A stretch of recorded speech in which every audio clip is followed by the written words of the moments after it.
Você ainda não se inscreveu no meu canal de lives? Pois então eu deixo o convite para a sua inscrição. As lives ocorrerão com regularidade, portanto não deixe de acompanhar. Isso não é uma ordem, mas é um aviso. Olá, amante do terror. Tem muito tempo, desde quando eu falei dele da primeira vez, que eu ouço falar que a creepypasta do Slenderman é superestimada. Mas será que é mesmo? Slenderman foi criado por Eric Knudsen, também conhecido como Victor Surge, em um concurso de Photoshop num fórum chamado Something Awful, e foi descrito como o primeiro grande mito da internet. O Slender em si foi criado com o único propósito de ganhar esse concurso, e não ser realmente uma creepypasta da internet, tanto que a ideia era ficar nesse nicho fechado. O negócio é que a ideia foi tão boa, tão criativa, que acabou furando a bolha do Something Awful e vazou para toda a internet. E, como eu disse, virando o primeiro grande mito dela. E pasmem, se tornando quase uma lenda urbana. Se você não tem ideia da dimensão que é quase ser uma lenda urbana, significa que ele já saiu da internet e foi para a boca do povo, sendo contada não através de sites ou de vídeos no YouTube, mas também na vida real, entre pessoas. E não duvido nada que já tenha sido contada naquelas rodas de fogueira em acampamentos. Imagina só, hoje eu vou lhes contar sobre a lenda de uma criatura misteriosa e sobrenatural que vive nas florestas e bosques, sequestrando principalmente crianças: Slenderman. E eu lembro de que, quando eu era criança, eu já tive medo do Slender, porque eu já ouvi sobre ele em diversos lugares, sites, e as outras crianças também comentavam entre si na escola. Eu olhava na direção da janela, com medo de que a qualquer momento eu possa avistar a silhueta sombria do homem esguio, que mesmo sem dizer nada, falava que iria me pegar.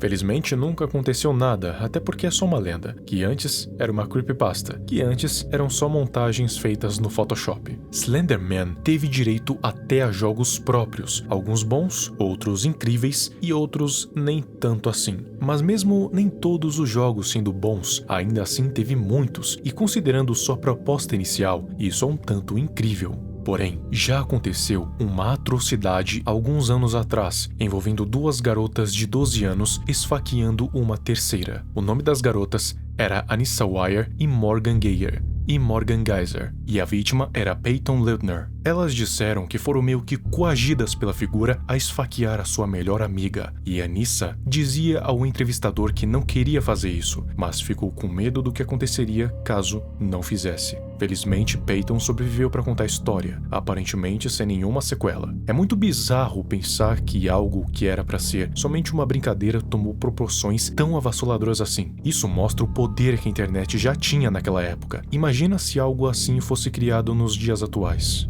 E falando em dias atuais, ok, Slender sim era assustador naquela época, mas e nos dias de hoje? Ele continua sendo assustador ou ficou como mais uma das creepypastas da internet? A resposta dessa pergunta vai variar muito de pessoa para pessoa, até porque não dá para considerar a opinião que as pessoas tinham nessa época, tendo em vista que, por exemplo, Jeff the Killer era considerado algo assustador, e hoje em dia é só tosco. Muitos hoje em dia consideram o Slender superestimado, outros ainda o consideram uma boa creepypasta, e há pessoas que possuem a mesma opinião que eu tenho a respeito da creepypasta do Jeff. Independente da opinião, todas possuem seus fundamentos. Eu vou falar agora o que eu acho dela em si, e aí dizer se ela é de fato superestimada ou não.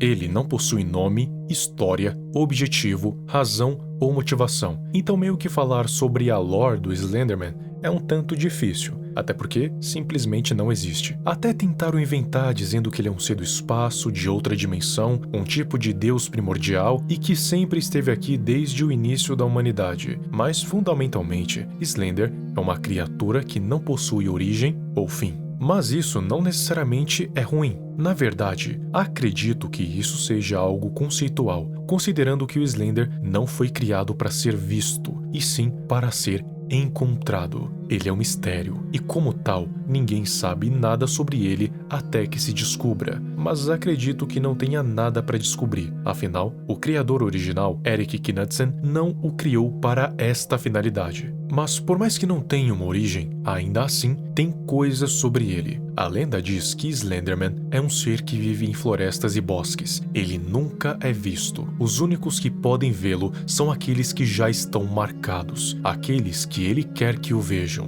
para que assim saibam o que está por vir. Dizem que não há para onde fugir, não há onde se esconder. Slender sabe e vê tudo e pode estar em qualquer lugar, em qualquer momento. Portanto, qualquer tentativa de fuga é inútil contra um ser que pode estar em todo lugar, e esconderijos são inúteis contra um ser que tudo vê, apesar de não ter olhos. Não estou dizendo que ele é onisciente ou algo assim, mas convenhamos que nenhuma vítima conseguiu escapar dele até os dias atuais, e aquelas que sobreviveram foi porque ele deixou, pois elas tinham um propósito imposto por ele, seja para matar, sequestrar ou então espalhar sua lenda por aí. Ele é um ser que gosta do caos, mas ao mesmo tempo faz tudo em silêncio, pois antes que qualquer um ao seu redor perceba, você já sumiu sem deixar rastro. Outra coisa que também é um mistério envolvendo o Slender é o que ele faz com as pessoas que ele leva para a floresta. Nunca se soube, ninguém nunca conseguiu dizer, nem mesmo o seu criador, que fim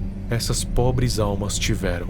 Alguns especulam que elas são mortas das formas mais brutais possíveis e que ele teria um poder parecido com o de Art, de Terrifier, que é o de mutilar suas vítimas e ainda assim mantê-las vivas durante o processo. Mas eu sinceramente não imagino o Slender fazendo isso. Não parece ser do feitio dele torturar fisicamente. Faria mais sentido ele torturá-las psicologicamente, entrando nas suas mentes e as fazendo vivenciar seus piores pesadelos na sua dimensão do medo. Dimensão do medo seria um outro plano em que Slender levaria suas vítimas, explicando o fato de seus corpos nunca terem sido encontrados. Lá dentro, Slender tem todo o completo domínio sobre a realidade, podendo moldá-la como bem entender, e seu modelo inicial é a de uma escura, sombria e tenebrosa floresta. E lá, a pessoa vivenciaria seus piores momentos, tanto aqueles que já aconteceram, como aqueles que o Slender criou justamente para elas. Quanto à tortura física, se as vítimas sofrem,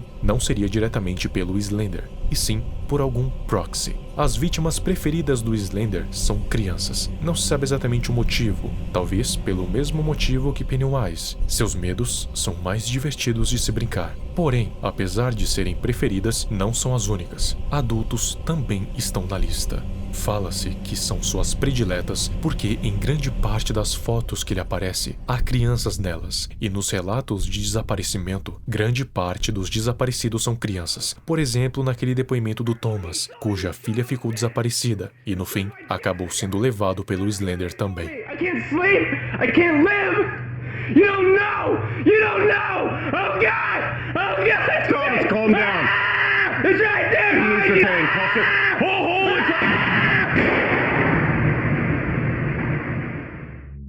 Agora, eu acho que a lenda do Slenderman é superestimada? Eu acho que não. O fato é que ela foi escrita em uma época em que as creepypastas estavam bombando e tomou uma proporção gigantesca, sendo lembrado até os dias de hoje. Para mim, a falta de história, origem ou objetivo não me incomoda, desde que o ser me cause uma sensação de medo e desconforto. E eu não sei você, mas um ser extremamente alto, sem rosto, de terno e que tem uma série de habilidades sobrenaturais que pode estar em qualquer lugar a qualquer momento e que sabe e vê tudo, me causa ou causava uma sensação estranha. Hoje em dia, quando eu olho para ele, eu não sinto mais aquele pavor que eu sentia antigamente, mas me vem uma grande sensação de nostalgia e uma vontade muito grande de fazer não só um, mas vários vídeos sobre ele. Tanto que eu fiz um vídeo sobre ele, sobre 2 jogos dele, e no meu canal de lives, a primeira também foi jogando o The Arrival. Então dá pra ver que, quando eu falo que eu não acho ela uma lenda superestimada, é porque eu gosto da representação dele,